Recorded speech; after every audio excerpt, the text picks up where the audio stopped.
Hello दोस्तों, very good evening all of you. स्वागत है आप सभी लोगों का फोकस कॉन्सेप्ट्स के इस नए सीज़न 2024 में, जहां हम डीएसएसबी के प्रीवियस ईयर मैथ सॉल्यूशंस करते हैं। एक पेपर हम इस सीज़न में ऑलरेडी सॉल्व कर चुके हैं वाटर पोस्ट के लिए। आज हम सॉल्व करेंगे डीएसएसबी का ही एक और paper, laboratory assistant. Morning shift है और बहुत रिसेंट की आंसर की है 2024 की। 20 क्वेश्चन आपको यहाँ मिल रहे हैं।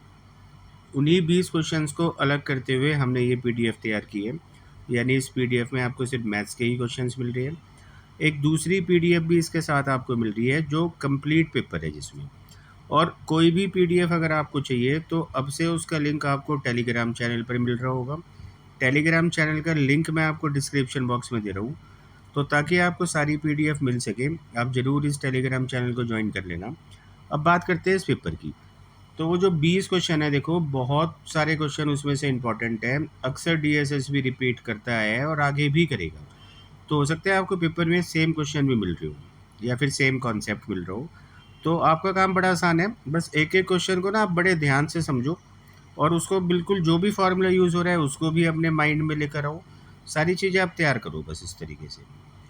तो मीडियम इंग्लिश है, बट हिंदी वाले बच्चों को दिक्कत ना आए तो मैं ट्रांसलेट करता चलूँगा। पहला क्वेश्चन मेंसुरेशन से है, 3D का फ्रस्ट्रम। फ्रस्ट्रम यहाँ थोड़ा मैं बना भी देता हूँ ताकि आप आसानी से समझ पाओ। किसी भी कॉर्न का अगर आप टॉप उड़ा देते हो तो बाल्टी की तरह आपको शेप मिलेगी, इसी को फ्रस्ट्रम बोलते हैं। अब फ्रस्ट्रम में यहाँ हमें क्या क्या गिवन है, कहते हैं जो इसका टॉप वाला सर्कल है उसका डायमीटर 32, तो रेडियस आप समझ रहे हो 16 हो जाएगी। एक नीचे वाला जो ये सर्कल है बेस वाला, इसका डायमीटर आपको 48 गिवन है, तो रेडियस 24 हुई। उसके अलावा फ्रस्ट्रम की हाइट भी आपको गिवन है और आपको टोटल सरफेस एरिया निकालना है। अच्छा, इसको हम लिखते हैं स्मॉल आर क्योंकि छोटा सर्कल की रेडियस है, और ये कैपिटल आर। अब टोटल सरफेस एरिया का बहुत सारे बच्चों को फार्मूला याद होगा, जिसको याद ना हो तो याद कर लेना। फिलहाल मैं थोड़ा समझा देता हूँ। टोटल सरफेस एरिया का मतलब है कुल पृष्ठीय क्षेत्रफल। और बनता ये कैसे है कि आपको जितने फेस नज़र आ रहे हैं सबका एरिया जोड़ दो। आपको एक तो देखो फेस ये नज़र आएगा छोटा सर्कल, एक बड़ा सर्कल नज़र आएगा, इसके अलावा नज़र आएगा ये कर्व्ड यानी वक्र। तीनों का एरिया आप जोड़ोगे, टोटल सरफेस एरिया बन जाएगा। अब आप एक एक करके बताओ। छोटे वाले सर्कल का एरिया आप बोलोगे सर पाई आर स्क्वायर होता है, यहाँ स्मॉल आर है, स्मॉल आर स्क्वायर लिख दो। बड़े वाले का आप बोलोगे पाई कैपिटल आर स्क्वायर। और ये जो कर्व सरफेस एरिया है ये आपको याद होना चाहिए, इसका फार्मूला होता है पाई इंटू में एल और इंटू में आर प्लस आर। अब एल क्या होता है आप समझ रहे हो, स्लैंट हाइट। और स्लैंट हाइट कैसे निकालते हैं, तो उसका भी एक फार्मूला होता है, अंडर रूट में H square plus R minus R का होल स्क्वायर। तो अब आप फटाफट से इन वैल्यूज़ को लगाओ और कैलकुलेट करो। देखो स्मॉल आर क्योंकि 16 है, 16 का स्क्वायर 256, और पाई की टर्म्स में ही आंसर है, तो आप पाई को पाई लिखना, तो आप बोलोगे 256 पाई।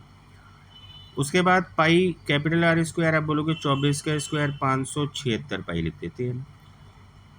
अच्छा, एल आपको कैलकुलेट करना है यहाँ पुट करते हुए, तो आप यहाँ मैं लिख देता हूँ। देखो एच का मतलब है 6, 6 का स्क्वायर 36 हुआ, आर माइनस आर 8 बन रहा है, 8 का स्क्वायर 64 हुआ, 100 बन रहा है, 100 का अंडर रूट 10, एल 10 हुआ, और आर प्लस आर आपके सामने है 40।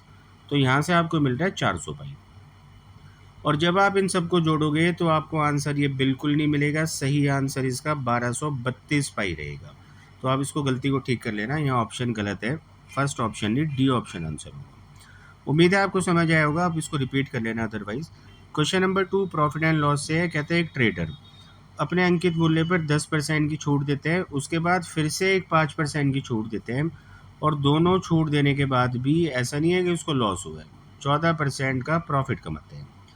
कहते हैं कि जो उसका होगा कॉस्ट प्राइस यानी क्रय मूल्य, तो उसमें वो कितना जोड़े ताकि वो अंकित मूल्य यानी मार्क्ड प्राइस के बराबर बन जाए। सबसे पहला काम आपको क्या करना है, जो ये दो डिस्काउंट है ये है सक्सेसिव, इसको आप सिंगल डिस्काउंट में कन्वर्ट करो। काफ़ी बारी हमने पढ़ा है X plus Y minus X Y by 100, उससे आप इसको कंबाइन कर सकते हो। एक्स का मतलब 10 हुआ, वाई का मतलब 5 हुआ, माइनस एक्स वाई का मतलब 50/100 यानी 0.50। तो आप बोलोगे ये जो डिस्काउंट है 14.5% है। अगला कॉन्सेप्ट है सीपी और एमपी कैसे बनाते हैं। पहले भी हम काफ़ी बारी डिस्कस कर चुके हैं। 100% माइनस डिस्काउंट परसेंट से सीपी बनते हैं, जबकि 100% प्लस प्रॉफिट परसेंट से मार्क प्राइस। तो डिस्काउंट क्योंकि 14.5 है और 100 में से अगर आप माइनस करते हो तो आपको मिलेगा 85.5 और एमपी मिलेगा 100 प्लस 14 यानी 114। अब डेसिमल हटा के और यहाँ छोटा रेशियो बना दो, 19 से आप काट सकते हो 4 और 5 बारी, और 19 से 6 और 0 बारी, और छोटा आप कर लो 3:4। आपको फाइनली ये रेशियो मिल रहा है सीपी एमपी का। अब क्वेश्चन ने पूछा था सीपी को हम कितना बढ़ाएं ताकि वो एमपी के बराबर हो जाए। आप देख पा रहे हो 1 बढ़ाने की जरूरत है 3 पर इंटू 100, और आसानी से आपको आंसर मिलेगा 33 1/3%। Question number 3 time and work से है। कहते हैं एबीसी किसी काम को 15, 12 और 20 दिन में कर सकते हैं। आगे बढ़ने से पहले आपको पता है एलसीएम आप ले सकते हो जो कि होगा 60। तीनों की क्षमताएं आप निकाल लो 4, 5 और 3।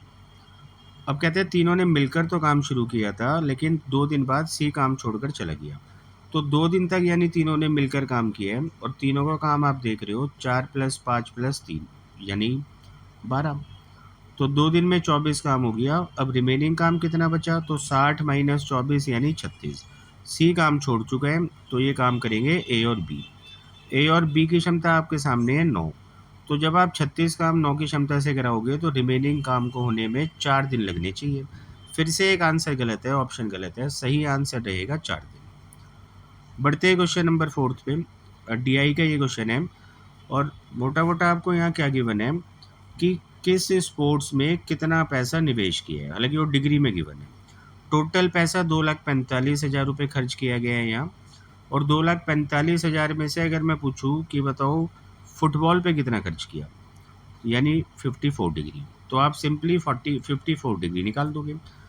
आप समझ गए होंगे क्या क्वेश्चन है। सीधा क्वेश्चन की ओर चलते हैं। पूछा क्या जा रहा है, कहता है बताओ कितने इन्वेस्टमेंट हुए फुटबॉल और टेनिस पर मिलाकर। ये फुटबॉल है, ये टेनिस है, दोनों का आप ऐड करोगे 99 डिग्री। सिंपली आपको 2,45,000 का 99 डिग्री निकालने हैं। इंटू में आप कर दो 99/100। बिल्कुल नहीं, 100 करना है अगर परसेंटेज होता, डिग्री है तो अपॉन 360, और बस आप इसको सॉल्व करोगे तो बिल्कुल आसानी से आपको आंसर मिल जाएगा। क्वेश्चन नंबर 5 पे आ जाते हैं। मेंसुरेशन का फिर से एक और क्वेश्चन है। एक पानी की टंकी है जो कि बेलनाकार की है। आपको रेडियस गिवन है 70 सेंटीमीटर, हाइट मीटर में गिवन है 1.2, हम उसको सेंटीमीटर बना लेते हैं। 100 से आप मल्टीप्लाई करोगे तो 120 सेंटीमीटर। कैपेसिटी यानी धारिता आपसे पूछी जा रही है, वो भी लीटर में। बस आपको ध्यान क्या रखना है कि अगर कभी भी आपका वॉल्यूम 1000 सेंटीमीटर क्यूब हो जाए तो आप समझ जाना उसको आप 1 लीटर बोल सकते हो। ये यूनिट आपको याद रखनी है।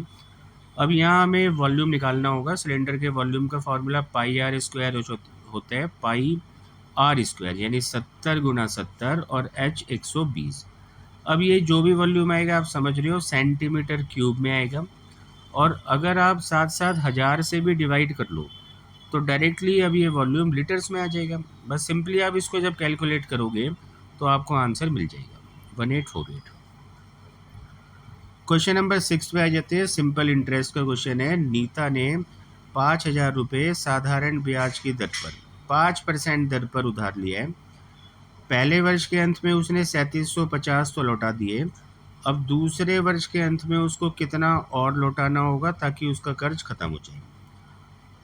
देखो, प्रिंसिपल जो है, मतलब जो पैसा नीता ने लिया है वो 5,000 है, लेकिन साल के अंत में वो ये पैसा लौटा रही है, मतलब साल के अंत तक पूरे साल का ब्याज भी लगा होगा 5% के हिसाब से। तो आप इसका ना 5% निकालो। आप बोलोगे 10% तो 500 है, और 5% का मतलब उसका आधा कर दो यानी 250। तो यानी 5250 उसके ऊपर ड्यू हो चुका था at the end of first year. अब उसने पैसा कितना लौटाया है? 3750। हालांकि यहाँ कॉन्सेप्ट में डीएसएसबी की गलती है। 3750 जो लौटाई गई है वो हमें कम करना चाहिए था प्रिंसिपल में से, क्योंकि सिंपल इंटरेस्ट में आप जो भी पहले पैसा दोगे वो प्रिंसिपल में से घटते हैं। बट ऐसे अगर आप करोगे आपको आंसर नहीं मिलेगा। तो इसलिए डीएसएसबी ने जो गलती की है वो आपको फॉलो करनी होगी, ताकि अगर दोबारा भी ऐसा क्वेश्चन पेपर में आ जाए तो आपका आंसर मैच हो जाए। तो करो आप इसको ऐसे कि 5250 में से ही आप इसको घटा के दिखाओ 3750 को।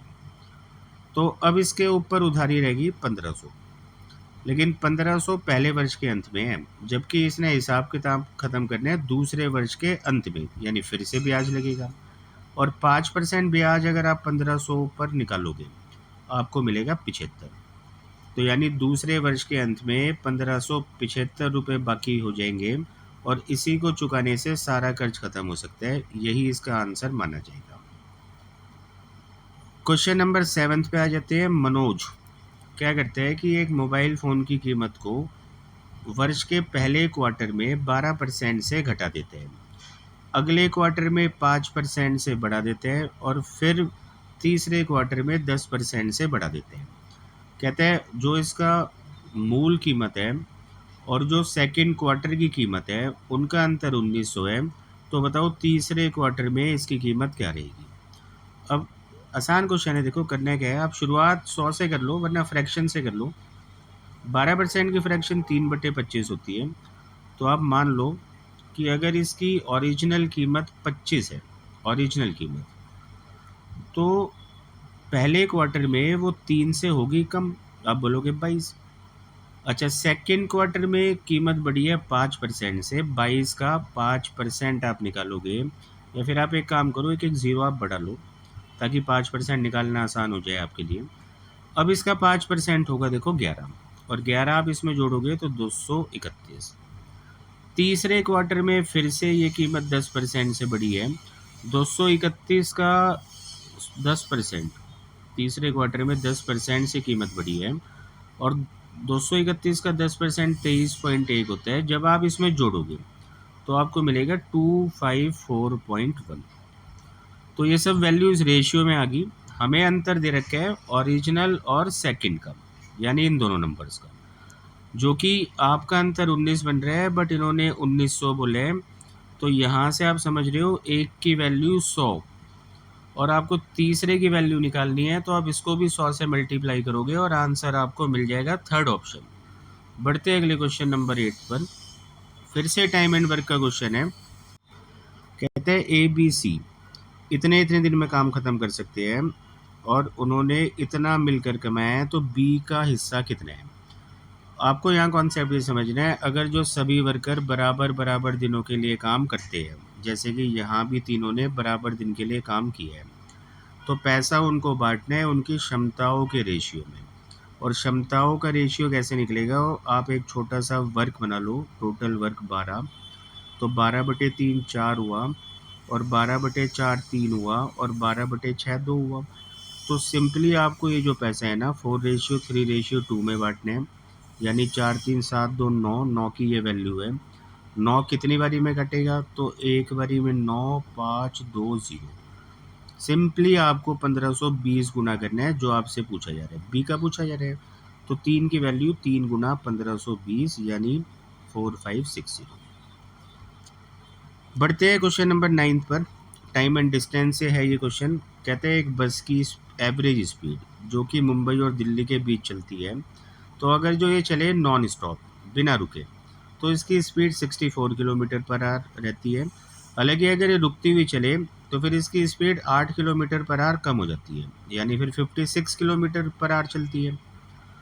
तो एक तो आपको बात ये समझनी है, ये जो क्वेश्चन है बहुत पॉपुलर है, बहुत फेमस है, बच्चों ने रटा होता है इसको, बट मैं इसको कॉन्सेप्ट समझाता हूँ। यहाँ ओरिजिनल स्पीड 64 ही मानी जाएगी, क्योंकि स्पीड का मतलब होता है कि नॉन स्टॉप आप 1 घंटे में कितना चल रहे हो, वो आपकी स्पीड है।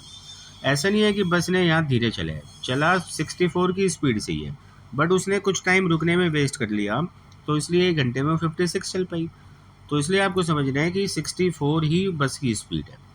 अब अगर मैं आपसे पूछूं कि बताओ बस ने रुकने के कारण कितना कम चला, आप बोलोगे 8 किलोमीटर 1 घंटे में।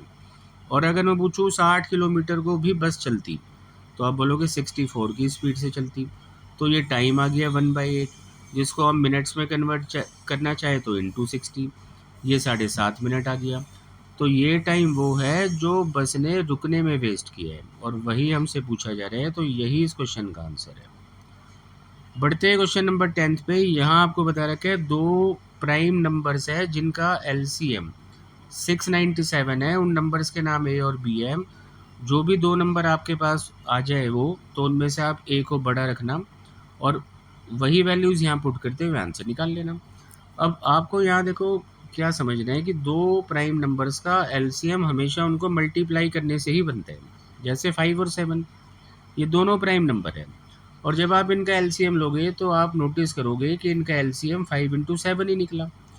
तो ऐसे दो नंबर्स जो प्राइम नंबर्स होते हैं तो वो आपको सोचने ही पड़ेंगे, कोई तरीका नहीं है। 697 भी ऐसे ही दो प्राइम नंबर्स का मल्टीप्लिकेशन है। तो वो कौन से नंबर है, तो आपको वो खुद से ही मतलब निकालने पड़ेंगे, कोई मेथड नहीं है। प्राइम नंबर्स आपको पता होने चाहिए 2, 3, 5, 7, 11, 13, 17 ये सब होते हैं। आपको नज़र आ रहा है 2 से नहीं कटना, 3 से नहीं कटना, 5 से नहीं कटना, 7 से आप चेक करोगे नहीं कटेगा, ना 11 से ना 13 से, लेकिन 17 से ये कट रहे हैं। तो 17 इसको कितनी बारी में कटेगा, 17 4 जा और 1 जा। तो ये थे वो दो नंबर। अब ए इनमें बड़ा है तो आप 41 को ए ले लो और 17 को बी, और अब सिंपली यहाँ वैल्यू को पुट करने हैं। तो 3b का मतलब आप समझ रहे हो 3 गुना 17 यानी 51, और माइनस आप क्या करोगे 2a, 2a का मतलब 82, और जब आप 51 माइनस 82 करोगे तो आसानी से -31 मिल रहा है आपको आंसर। क्वेश्चन नंबर 11 पे बढ़ते हैं, टाइम एंड वर्क का। ये फिर से एक क्वेश्चन है, शायद तीसरा क्वेश्चन है इस पेपर का। कहते हैं एक हॉस्टल में प्रोविज़न है कि 220 बच्चों के लिए 25 दिन का। अब 5 दिन बाद 40 स्टूडेंट चले जाते हैं, जबकि 5 दिन बाद 20 नए बच्चे आ जाते हैं। तो बताओ ये प्रोविज़न कितने दिन और चलेगा। अब ऐसे मान लो कि 220 बच्चों के लिए खाना उपलब्ध है 25 दिनों का। और ऐसे क्वेश्चंस में जब भी आपको प्रॉब्लम आए तो एक मैं आपको अप्रोच बता रहा हूँ। आप एक बच्चे की क्षमता एक मान लो, मतलब एक बच्चा एक रोटी खाता है, तो एक दिन में लगेगी 220 रोटियाँ, और 25 दिन की है हमारे पास। तो ये तो है टोटल हमारे पास खाना, इतना खाना है हमारे पास। मल्टीप्लाई करने में 5500 मिल रहे हैं। एक तरीके से ये टोटल वर्क ही है। अब आप देखो कितना काम इसमें से हो गया, यानी कितना खाना इसमें से खाया गया। 5 दिन बाद चेंज है, यानी कि 220 बच्चों ने 5 दिन तक तो खाना खाया ही है, और ये होता है 1100। अच्छा, 5 बच्चों के जाने के बाद आप समझ रहे हो, सॉरी 40 बच्चों के जाने के बाद आप समझ रहे हो 180 बच्चे बचे, और फिर अगला चेंज अगले 5 दिन बाद है, तो इन्होंने 5 दिन तक खाना खाया होगा, यानी 900 खाना इन्होंने खा लिया। अब आप ध्यान से समझो, 1100 और 900 देखो 2000 होते हैं, तो 5500 में से 2000 खाना ख़त्म हो चुका है, यानी रिमेनिंग बचा 3500। और ये अब कितने बच्चों के लिए है, तो आप बोलोगे 180 में 20 आ भी गए, यानी 200 के लिए। तो बड़ा आसान सा क्वेश्चन पूछा है, 200 बच्चों के लिए ये कितने दिन चलेगा खाना, और आप इसको काटोगे तो डी की वैल्यू आपको आसानी से 17.5 मिल रही है। यही इसका आंसर है। क्वेश्चन नंबर 12 रेशियो का आसान क्वेश्चन है। 945 रुपये एक बैग में है, और इस बैग में 3 तरीके के कॉइन्स है, एक 5 रुपये का, एक 2 रुपये का, और एक 1 रुपये का। और बड़े ध्यान से आपको देखना है, ये जो रेशियो आपको दे रखा है यानी 5, 6, 8, तो ये कॉइन्स का रेशियो है। और कुछ बच्चे गलती क्या करते हैं कि इस रेशियो में ये बांटने लग जाते हैं, जबकि आप ध्यान से देखो ये रुपीस है और ये कॉइन्स है। तो रुपए बांटने के लिए रुपए का ही आपको रेशियो चाहिए, तो यानी आपको यहाँ अमाउंट का रेशियो निकालना पड़ेगा। तो आप ऐसे सोचो, 5 रुपये के 5 सिक्के तो 25 रुपये बने, 2 रुपये के 6 सिक्के आप बोलोगे 12 रुपये बने, 1 रुपये के 8 सिक्के आप बोलोगे 8 रुपये बने। तो अगर वाकई में ही 5, 6, 8 कॉइन्स होते तो यहाँ इस बैग में पैसा बन रहा होता 45, ये 25 है, तो 45 नहीं है इस बैग में बल्कि 945 है। तो आप 945 को 45 से डिवाइड करो कि 1 की वैल्यू कितना है, तो आपको मिलेगा 21। अब जो पूछा 21 गुना, कहता है बताओ 2 रुपये के सिक्के कितने हैं, तो 2 रुपये के सिक्के वैसे तो 6 है, बट उसको हम करेंगे 21 गुना, तो आंसर आपको आसानी से मिलेगा 126। क्वेश्चन नंबर 13 पे आ जाते हैं। आपको यहाँ एक टेबल दिखा रखी है, बता रखा है आपको कि profit earn per day by shops in a town. तो ये प्रॉफिट है 0 से लेके 500 रुपये तक, जो दुकानें हैं वो 22 दुकानें कमाती हैं। 500 से 1028 एंड सो ऑन। सीधा चलते हैं, क्वेश्चन ने क्या पूछा है। कहते हैं 500 से 2000 प्रतिदिन कमाने वाली कितने प्रतिशत दुकानें हैं। देखो 500 से, यहाँ इसको मार्क कर लेते हैं, 500 से 2000 तक इतनी दुकानें हैं। आप इनको जोड़ोगे तो 30 30 60 67 77 95 दुकानें ये बन रही है। तो आपको 95 दुकानों का परसेंटेज निकालना है out of total number of दुकानों के साथ। तो आपको ये सारा भी जोड़ना होगा, और आप 3 तो जोड़ ही चुके हो 95, उसमें ये 3 नंबर्स और जोड़नी है, मतलब 22 और 22 44 और 11। तो ये टोटल जो आपको मिलेगा ये 150 है, यानी 95 दुकानें जो है 150 में से है इंटू 100। और आप इसको बस कैलकुलेट करोगे 190/3, यानी 63 पॉइंट कुछ आपको मिल रहा होगा, option number first. Question number 14 पे आ जाते हैं। फार्मूला बेस्ड क्वेश्चन है, हमें यहाँ सम निकालने हैं। पहले 15 नंबर के जो घन है उनका, यानी 1 क्यूब प्लस 2 क्यूब, ऐसे आपको ये निकालने हैं। आपको फार्मूला याद होना चाहिए। अगर हमें n क्यूब तक निकालने हैं तो सम का फार्मूला होता है n इंटू एन प्लस 1/2 का होल स्क्वायर। अब यहाँ देखो आपको 15 का निकालना है, तो n को आप 15 रख लो। तो आप लिखोगे 15 n प्लस 1 का मतलब 16/2 का होल स्क्वायर, यानी 120 का होल स्क्वायर। आंसर होगा 14,400। तो फार्मूला आपको याद रखना है ये। क्वेश्चन नंबर 15 इलेक्शन से है, अच्छा क्वेश्चन है। कहते हैं 2 उम्मीदवारों के बीच एक चुनाव हुआ और जीतने वाले उम्मीदवार जो है वो 12% मतों से जीतते हैं, मतलब 12% मतों का अंतर है जीतने वाले और हारने वाले के बीच में। इसके अलावा कहते हैं इतने यहाँ पर वोटर्स थे 1,28,750, जिनमें से 2% ने तो खैर वोट ही नहीं दिया। और अब हमें बताना है कि कितने वोट मिले हैं हारने वाले कैंडिडेट को। देखो क्वेश्चन अच्छा है, बट अगर आप समझ के चलोगे बहुत आसान है। यहाँ तक भी कुछ कंक्लूजन निकाला जा सकता था। विनर और लूज़र, इनकी हार जीत 12 से हो रही है, 12% से। तो ऐसे कौन से दो नंबर आप यहाँ रख सकते हो जिनका अंतर 12 बने और विनर और लूज़र को मिलाकर यानी 100% भी होना चाहिए। तो या तो आप ऐसे नंबर सोचो, वरना आप इक्वेशन बनाओ, वरना शॉर्टकट यूज़ करो कि दोनों को जोड़ के आधा करते हैं तो विनर का आ जाएगा, दोनों को घटा के आधा करते हैं लूज़र का। तो यानी 56 यहाँ मिले होंगे विनर को और 44 लूज़र को। तो ऐसे ही देखो 100 भी बन रहा है और हार जीत 12 से भी हो रही है। तो लूज़र यहाँ 44% वोट ले रहे हैं और 44 की ही हमें वैल्यू निकालनी है। अब कैसे वैल्यू निकलेगी वो भी समझते हैं। टोटल यहाँ पर जो वोटर्स है वो इतने हैं, तो आप इनका ना 2% मत निकालो, वरना आपको 2% निकाल के माइनस करना पड़ेगा। आप निकालो इनका 98%। अब 98% निकालने से हमें पता चल गया यहाँ पर कितने लोगों ने वोट डाला है, और उन्हीं लोगों में से जीतने वाले को 56 गया था, जैसे कि अभी मैंने समझाया है, और हारने वाले को 44 गया था। तो आप इन्हीं का 44% अगर निकाल लेते हो तो हारने वाले को इतने मत मिले होंगे। अब बस आप इसको सिंपली कैलकुलेट कर लेना, आसानी से आपको आंसर मिल जाएगा। बढ़ते अगले क्वेश्चन नंबर 16 पर। कहते हैं सुनीता और विनीता एक दूसरे से 3.4 किलोमीटर की दूरी पर है। दोनों आमने सामने एक दूसरे के चलना शुरू करती है। ये उनकी स्पीड्स है, बट ये मीटर पर सेकंड में है।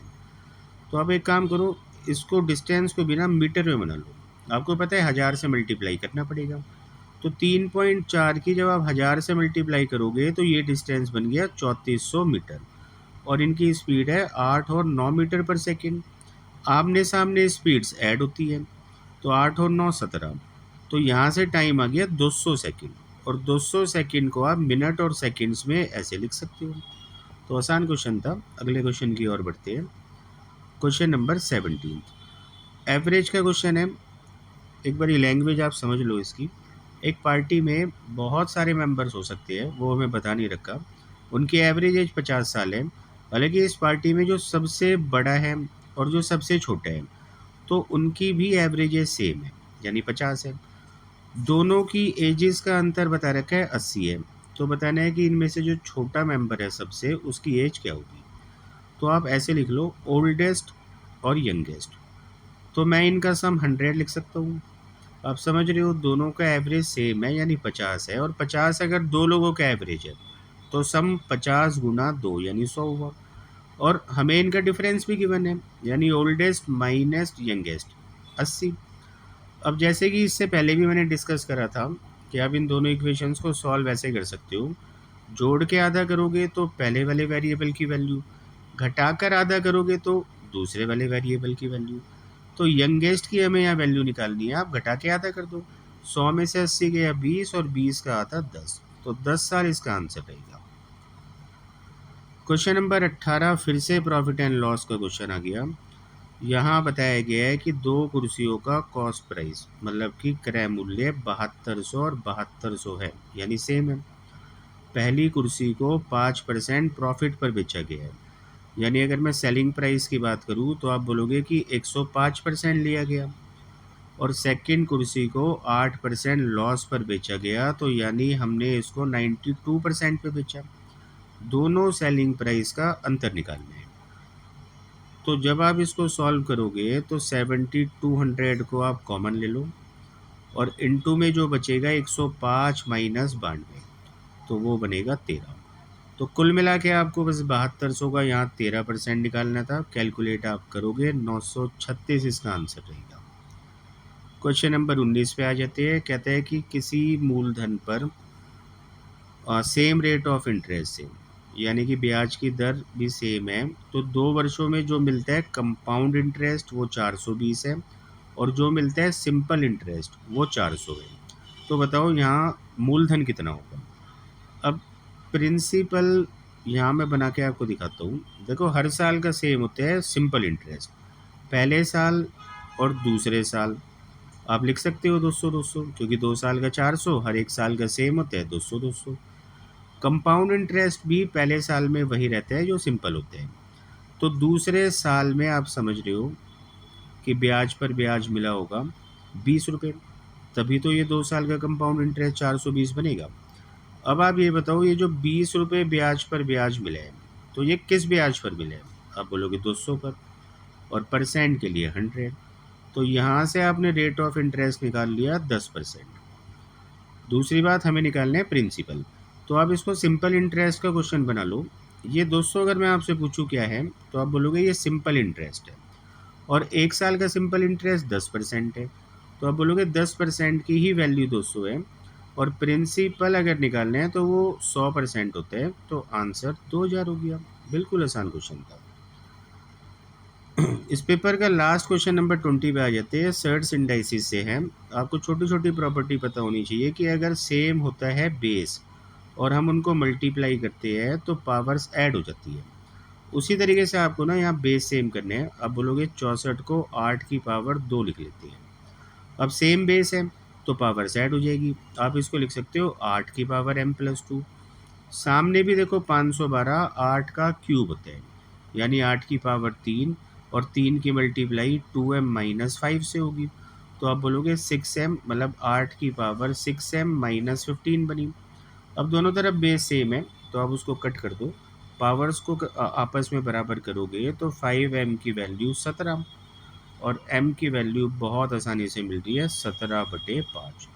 और यहाँ ये पेपर ख़त्म होते हैं। मिलते हैं जल्द किसी नए आंसर की के साथ, तब तक आप इसको कंप्लीट करो। Thank you.